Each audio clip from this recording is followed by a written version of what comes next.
I first want to say thank you to Tony and to Mass, to Bailey and Lily for putting this together. And of course, thanks to all of you for showing up, except for my unit who has to show up. And it's generous of you, and we do appreciate having people to actually speak to.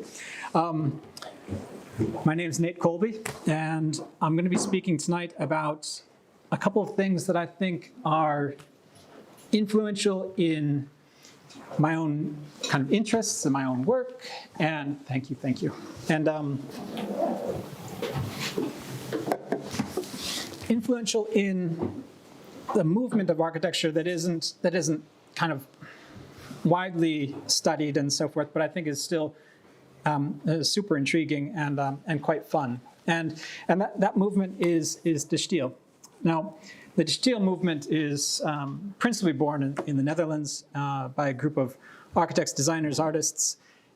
Started principally in 1917 with Theo van Doesburg, and he first created a magazine under that name with Gerrit Rietveld, Piet Mondrian, Cornelis van Isteren, J.J. Peud, Robert Van Hoff, and Jan Wils and others. And sorry, that's the only reading I'll really do, so that's the only purpose of my glasses. It was principally dealing with abstraction. And what is fascinating about it, this is a seminal image from Mondrian and about De Stijl, and this is what we often associate with it. But there's others. Piet Mondrian, this is Pier and the Ocean. So now what I love about this particular abstraction of line work is that you immediately get the sense that it's not really a two-dimensional construction. Now, in the previous one, this feels two-dimensional until you start to study the line work. But in this one, we see that actually De Stijl is working with the three-dimensional form in practice. De Stijl artists and designers were serious people. In fact, I believe Van Doesburg was kicked out of De Stijl for proposing the diagonal. So, you can get the idea that they were really, look, this has to be this way. But they started constructing this notion of the infinite space in their art, in their graphics. And they went from paintings to graphic design, which is talking about the vocabulary of lettering, to magazines, to publications, and they spoke about the wonders of abstraction and the deliberate abstraction. So they talked about technique in that abstraction. So Piet Mondrian's Red Tree. Mondrian is one of the principal characters and actors of the artistic side of De Stijl. And this is Trafalgar Square. So in this lecture, I'm going to talk about De Stijl, generally speaking, but then move towards the work of Gerrit Rietveld, who was introduced to me by a Dutch architect I worked with for a number of years. And I want to talk about why it was influential and how I think that they developed ideas of scale, developed ideas of kind of relationships and ergonomics, and also the delivery of their message of that abstraction and how they thought of it as a way to design anything that they went about doing. These two characters, Cornelis van Isteren and Theo van Doesburg, they were exceptional designers in that they could put their hands to nearly anything. They talked about buildings, fine art, sculpture. This happens to be a stair pole, so this is them designing the idea of, well, what happens when a stair ends and you need to touch something? So what do you grab? But the scalelessness of their explorations is quite fun because sometimes you see these as New York skyscrapers, and sometimes you see them as artistic monuments. And I think that there's an opportunity in that their expression was quite scaleless. It did extend to the near infinite. They would describe things sculpturally as bodies of architecture that were much greater than the kind of input. And that's I think, a powerful statement to make, to be able to read your work or the process of the work as more than just the singular output, but as a way to start to open it up to an understanding that's beyond the intent. So, as I said, the work extended into a number of different realms. This is a space color composition, which was done between Rietveld and this man named Vilmos Huszár. And the two of them looked at space as a way of composing through color. And the nice thing about doing that three-dimensionally is that as it rotates, that sculpture rotates, you experience each edge differently. And this starts to come into all of their work. So in the next section of this talk, I'm going to speak about some furniture that I think is rather remarkable. And these are all designed by Rietveld over the course of the years. I'm not going through this via a timeline where one builds into the next. I'm going to do this through ideas that kind of overlap but kind of roll back onto each other. So the timeline isn't linear. In this case, this is the Börse chair. The Börse chair was designed out of a single piece of flat material and then folded, rolled, and then riveted together at points in order to produce structure, in order to produce a thickness of material that would then allow it to stand. So you take a flat sheet, and we all know this trick where you roll a piece of paper and all of a sudden you can stand on it. Well, that's clever, but the paper doesn't really stand up to those wonders of time. So in this case, look at a piece of leather and roll it, and you have to then think about what happens when you bend the thickness of elephant skin. You know, that there's a thickness that then needs to kind of have a temperament against how this chair is trying to fold so that it conforms to the ergonomics of your butt and your back, and then also forms a stiffness up here. And the cleverness is that in little rolls and combined with two layers produces an edge which makes an extraordinarily stiff line. And actually you even see it in the chairs that you're sitting in. These horrible, uncomfortable things have the same indent in them. And that little bit of curvature produces a stiffness that is complementary to your body, complementary to the material, and works to actually make the design become a kind of elaborate whole. And this is part of what I love and appreciate about the furniture that they design. Was the only resin for the leather to stiffen it for those bits? Well, the profile actually rolls around at the edges and then tucks under, so you get a three-dimensional roll at the bottom. So, and David's pointing out that there's difficulties when you get down to points of contact where what I spoke about in terms of this curvature works here at this level, but when you get to what would be known as a point load here, where it hits the floor, you have to twist the material in a different direction in order to stiffen it. So I imagine they do have to embed it with something in order to make it work. Just to stiffen that corner, that's the weak point. This is the image that I used for the lecture, because this is a piece that I own and I love. It's the only one I could actually afford. But the reason that I love it is, one, it's quite narrow, so it could actually fit in my flat. But it goes about expressing every aspect that I like about Rietveld's work, is that the way in which the objects combine is what I call the intentional miss. There's nothing that comes together at a point of zero. There is this idea that the lines extend and they keep extending, and that edges, when they have to change direction, also get reinforced, and a certain type of stitching gets performed across those edges. And those things are elaborated because they loved the details about how something would go together and how something would start to combine in order to produce a type of form. So this is probably one of the, excuse me for saying, probably one of his clumsier chairs, but still quite loved, certainly quite loved by me. I appreciate the fact that it still embodies all of those elements, but it's an easy chair. Two more pieces of furniture that were produced by Rietveld. Now, very different times. You can see the Berlin chair is 1923.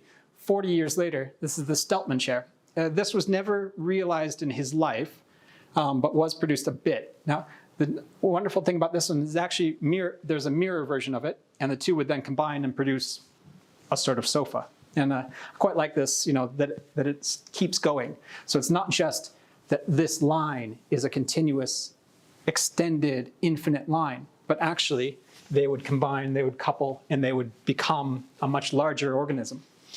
Berlin chair goes back to much more of the movement of De Stijl and talking about how a plane and elements sit on top of each other and actually miss each other and always produce a kind of awkward, wonderful discomfort in how you sit on it and how you interact with it.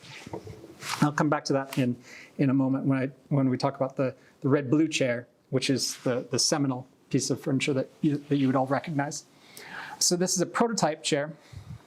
And once again, Rietveld is looking at how a single plane can produce everything that he needs. So it's rolling in two different directions in the ergonomic aspects. So it's coming from underneath your legs to your thighs, to your back, and then back up to the headrest. And then these simple planes on the edges, which again have this applied fold to them to stiffen it. Now this one is my absolute favorite. And this was the early prototype. So it's 4 planks, and it's supposed to be 4 kitchen cupboard doors. So he basically just was using 4 cupboard doors. And in the early prototype, he lined it with this steel plate. But the one that you would recognize is the zigzag chair, which starts out as the infinite line. So it's extending out, kind of never really quite ends it, and just keeps going. But the beauty in this is this element and this element.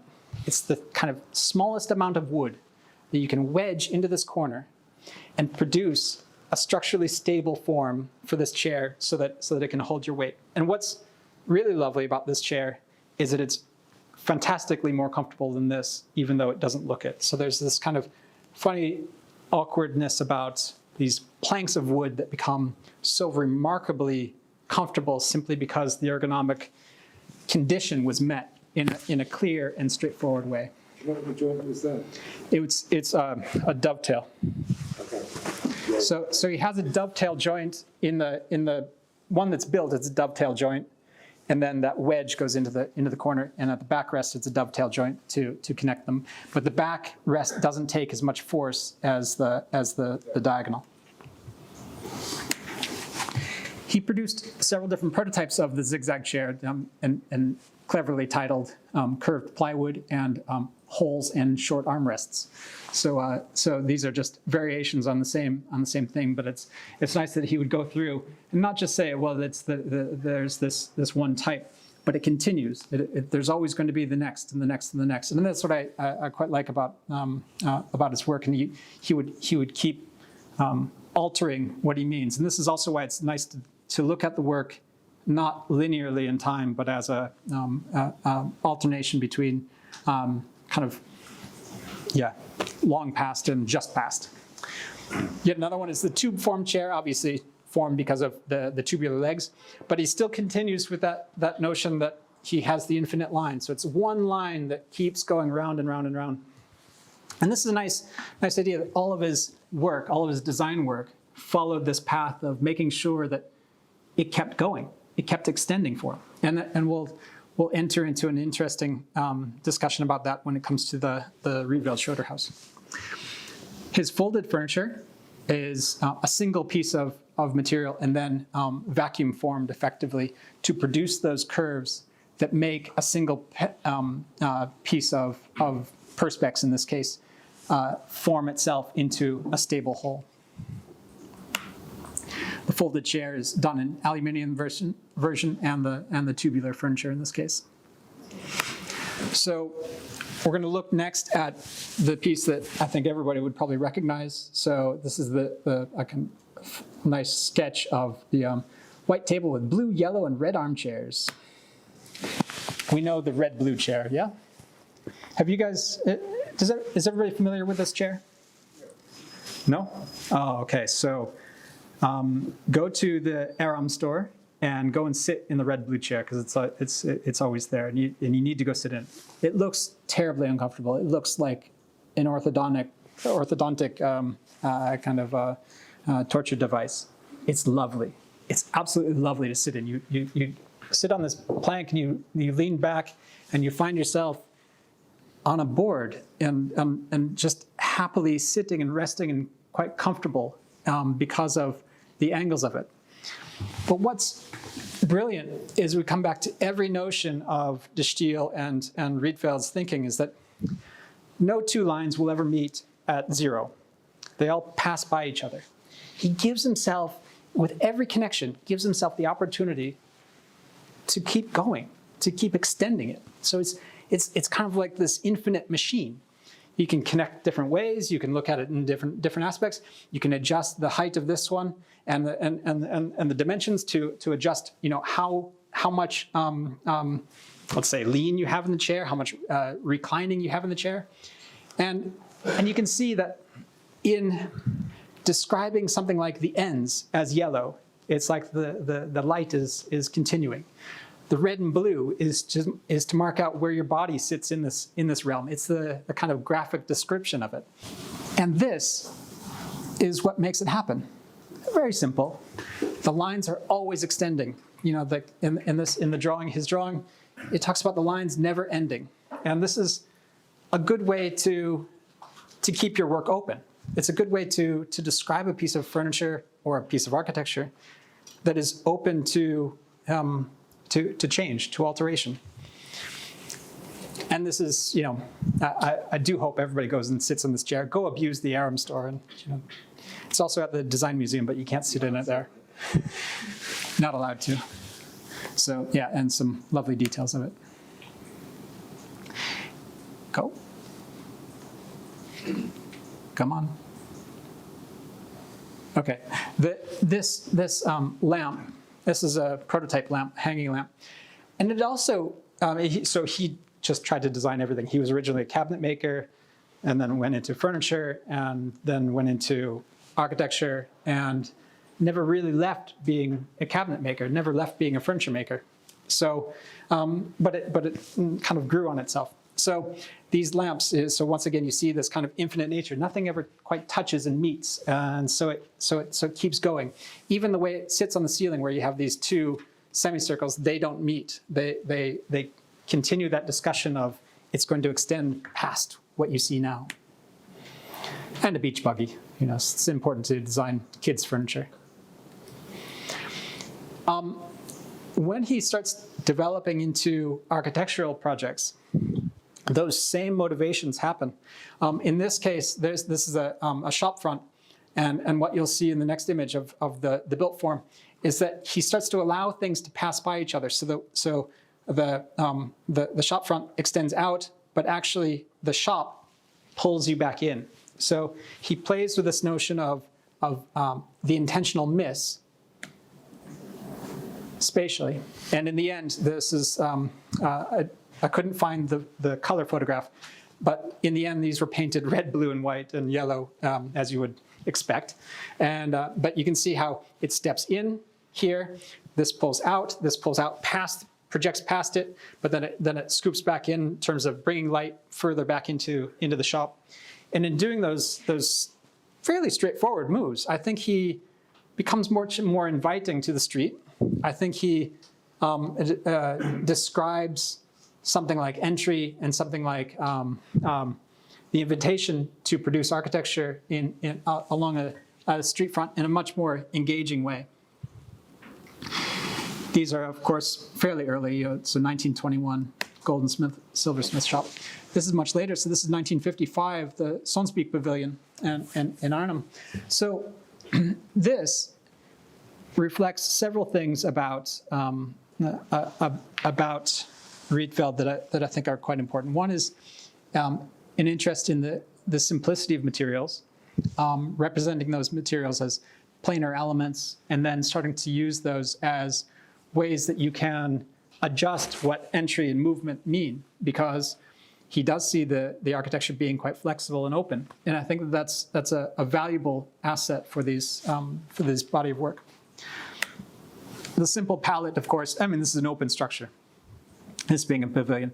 But you see, once again, that intentional miss. The planes are never going to meet each other at zero. They're going to continue infinitely.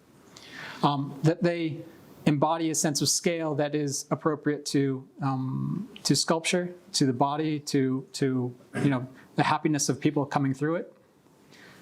But again, this is just a pavilion, so it's a bit more for fun. But I think that this one actually does quite a good job of describing what was important to Rietveld, which is that you don't have to provide that much to produce a remarkable architectural space. I'll skip through these fairly quickly.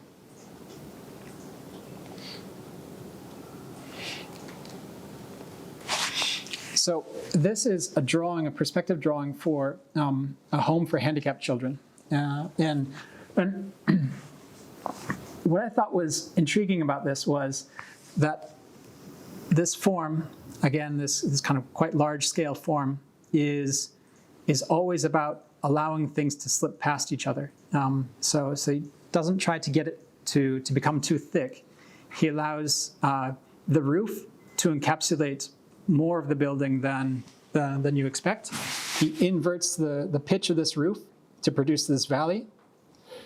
And then lovingly, he thatches the underside of this roof to talk about the way in which it responds to the environment. So he's playing with a material change about the roof, but he's also talking about the difference in closed spaces and then more open space along the edges. This is a project from later in his life. So, and as is this, the 1962 Van Gogh Museum. And this is quite a stunning piece that he does play with the idea that space is also quite infinite and mutable in this, that things are connected three-dimensionally. And I think he's quite successful in that regard. And it's very different from the earlier work. The Plug Mill is another construction where he describes the intentional miss in a different way. This is a much more formal way, where you see the miss being about really bodies of architecture. So these scooped forms are also twisting off of each other and setting back so that they provide windows and access and areas of interaction between inside and outside. Under construction and under construction, but it goes through, and I think it's very clear that he loves the form of the way in which things go together, the form of how architecture is going to be sited within the landscape, of how it actually tries to multiply and grow and become kind of bigger, but always flexible and mutable. And this is nearing the end, so I thought I'd save the Rietveld Schroder house, which is kind of his really seminal piece of work in my mind, kind of for the end of the lecture, because the way this house is presented is extraordinarily fun. And I hope that people, when we start traveling again, that you can take a trip to Utrecht and visit this lovely museum. This house was conceived for Truus Schroder, and Rietveld was kind of quite tall, and Schroder was actually quite short.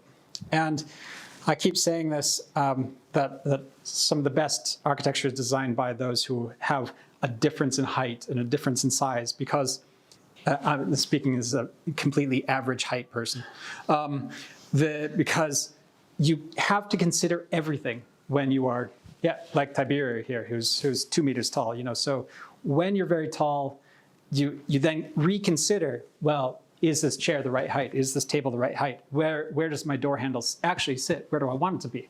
And when you are presented then with the challenge of designing for somebody who's quite short, you get to reconsider everything.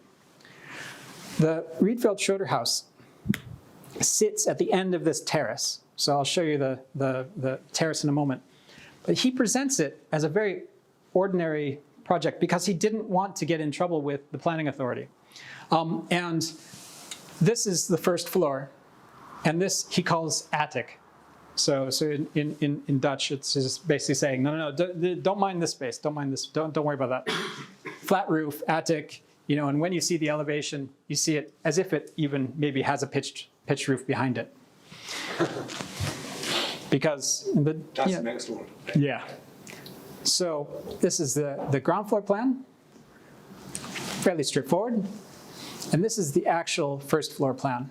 And I'll repeat this slide a little bit later, but what I would like you to pay attention to are the red lines, because they start describing the difference in this house from any other. So this is a axonometric of the house. I'm not going to try to explain this right now. This is the actual house. And you can see its immediate neighbor is a very traditional terrace of brick houses. It's rather extraordinary. It's a composition in its own right, that everything is almost exploded from itself. And in this house, you can see that he uses elements as floating planes, which are always and continuously going past each other. So this yellow column, for instance, and this black beam down here, they miss each other. Actually, there's one that's coming out underneath the balcony here. They always miss each other. And this notion of missing each other, and especially what we'll show later in this corner, gives an opportunity to free up those sections. It's like the house wants to start to change on its own. And I think that's only possible because of the delivery, this idea that elements don't have to come to a zero, don't have to come to an absolute close. So I'm going to show many different views of this. Some of the details of how this composition can be seen in space. But of course, when you go there, you get to see it as a sculpture itself. So you see it in many different views. Sorry, I was getting too excited and found too many images. When you go in, you start to come back into Rietveld as a cabinet maker. So this is the steps going up to the first floor, and everything's exposed and kind of connected to each other. So this is where you deposit your post and your keys, sit down, take off your shoes. There's a strap holding it back here. And even the cabinets have this De Stijl quality of it's going to stop and then come into something else, become something else, and keep translating. But it's not going to end. You're always going to go past the other one in order to ensure that people know that things don't end. They kind of get framed by color and by composition, but then they continue. And as you go up, so this is one of the rooms on the ground floor, very simple room, but it's a really lovely kind of combination of window and space. So when you get to visit this place, this is kind of how you arrive. You're confronted by all these walls. So this is one of the red lines that I was pointing to earlier in the plan. And then it opens, and then it opens. Each of those red lines is a sliding panel. So now this whole house, and so this is delivered to you as a kind of experience. As you go up, the whole house starts to creep open. So it's a big piece of furniture in its own right. Each of these is a track. And once again, you see the Mondrian influences where there's a bit of red floor and white floor and black floor, and they all kind of like have an arrangement as paint on the ground. But they're really nothing more than that. They're just paint on the ground. But they change. They're constantly changing. This tiny house has 100 different configurations that you can imagine on one floor. So, and of course, the ubiquitous red-blue chair in this. And so this is one of the corners by the kitchen. So this is actually the dining corner. And this particular corner I find really beautiful and remarkable. And you see that the structure is coming up at this edge, and then it's coming along above these windows, and obviously above at the roof, and then along this way. So these two columns aren't in line with each other. So just by simply making that move, the two lines don't meet. Literally don't meet. I mean, imagine trying to draw that in AutoCAD now. Don't meet.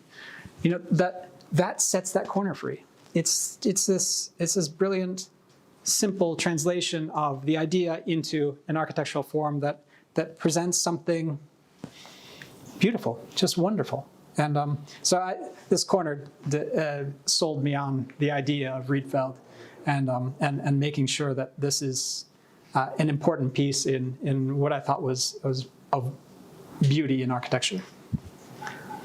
So some more images of the house. Coming back to the plan, so now this is that free corner that I kept going on about. So once again, you see all of these red lines. Sometimes they make, this is actually the working and sleeping, this is actually the piano room, and there's bedrooms. This is the bathroom where she has this kind of quite deep, very small bathtub. So she would climb into this bathtub, and then, but sometimes it was cut off from everything else, but sometimes it was completely open. So you would circulate around this core. So this is the stair coming up, and this core where the kitchen is, and some services coming through. But everything could become something new, just depending on which door you closed and opened up. So you see these different views, and constantly it's changing. And I love this notion that sometimes you don't want so much space, so you close something down. And sometimes you actually just want a bit of privacy from children, from family, and so you close something down. But then also, many times it opens up. And it's very difficult to make a changing architecture. It's very difficult to make a building that changes, because generally speaking, it's hard enough to make something stand still, much less make it move. So, but in this case, Rietveld is extraordinarily successful. He can open something up, make it into something bigger than what it really is. And that, I think, is an extraordinary skill and talent. And what I think is, so you see the kitchen window. And what I think is also lasting is some of his influence. So when you know this, the Koenig house, where you see, again, the elements never meet. They kind of extend past. And in this case, Koenig is conquering LA. So that's it. Thank you very much.